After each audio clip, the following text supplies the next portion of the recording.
ভালো বন্ধু বলে পরিচয় দিলেও ছাড় পাচ্ছে না ভারত। কাজে লাগলো না মোদির ম্যাজিকও। সামরিক বিমানে ভারতীয় অবৈধ অভিবাসীদের ফেরত পাঠাতে শুরু করেছেন ট্রাম্প। 2 শতাধিক ভারতীয়কে নিয়ে যুক্তরাষ্ট্র থেকে ভারতে আসছে ট্রাম্পের পাঠানো সামরিক বিমান। এই প্রক্রিয়ায় ভারতে ফেরত পাঠানো হতে পারে যুক্তরাষ্ট্রে থাকা কয়েক লাখ অবৈধ অভিবাসীকে। এমনিতেই চাপে থাকা ভারতের অর্থনীতি নতুন যোগ হওয়া কয়েক লাখ বেকারের ভারে আরও বিপর্যয়ে পড়তে পারে। ক্ষমতায় আসার প্রথম দিনেই অভিবাসীদের বিরুদ্ধে এক প্রকার যুদ্ধই ঘোষণা করেছেন মার্কিন প্রেসিডেন্ট ডোনাল্ড ট্রাম্প। সীমান্তে জারি করেছেন জরুরি অবস্থা, মোতায়েন করেছেন সেনা। দেশ জুড়েও কাগজপত্র না থাকা অভিবাসীদের উপর শুরু হয়েছে ব্যাপক ধরপাকড়। হাত পা বেঁধে এসব অভিবাসীকে এক কাপড়ে তোলা হচ্ছে সামরিক বিমানে, পাঠানো হচ্ছে নিজ নিজ দেশে। জেনেক্সে শিফট করো, লাইফকে লিফট করো। মার্কিন বাহিনীর C-17 এয়ারক্রাফট টেক্সাসের সান আন্তোনিও থেকে 205 জন অবৈধ অভিবাসীকে নিয়ে ভারতের পথে রওনা দিয়েছে। ট্রাম্প ক্ষমতায় আসার পর কলম্বিয়া, গুয়েতেমালার মতো কাছের দেশগুলোতে শরণার্থীদের ফেরত পাঠানো শুরু হলেও এখন লম্বা দূরত্ব পাড়ি দিয়ে ভারতেও এই প্রক্রিয়া শুরু করেছে মার্কিন প্রশাসন।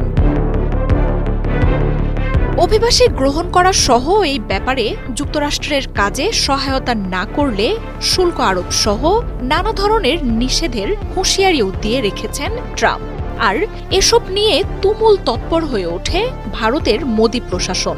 ট্রাম্পের ক্ষমতা নেয়ার পরই 18,000 অবৈধ অভিবাসীকে ফেরত আনার ঘোষণাও দেয় ভারত।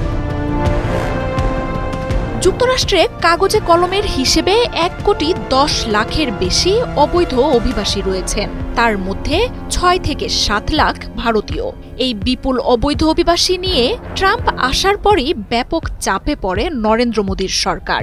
18,000 অবৈধ অভিবাসীকে ফেরত আনার ব্যাপারে সরকার জানায়, বৈধ উপায়ে যেন যুক্তরাষ্ট্রে আরও বেশি লোক পাঠাতে পারে, তাই স্বেচ্ছায় তাদের ফিরিয়ে আনা হচ্ছে।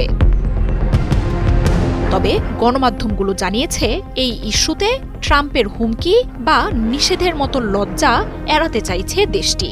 ভারতের লাখো মানুষ কাজের জন্য বিভিন্ন ভিসায় যুক্তরাষ্ট্রে অবস্থান করছেন। এই ভিসাও বাতিল করার হুমকি দিয়েছিলেন ট্রাম্প। এরপরই ভারতের উদ্বেগ বাড়তে থাকে। গেল সপ্তাহেই ভারতের প্রধানমন্ত্রীর সাথে ফোনালাপ করেন ট্রাম্প। নির্বাচনী প্রচারণাতেই ট্রাম্প জানিয়েছিলেন, ক্ষমতায় আসলে যুক্তরাষ্ট্রের ইতিহাসের সবচেয়ে বড় অভিবাসী স্থানান্তরের কাজ করবেন তিনি।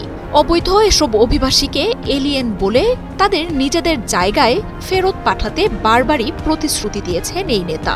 এরই জেরে ফেরত আসতে শুরু করেছে ভারতীয়রা।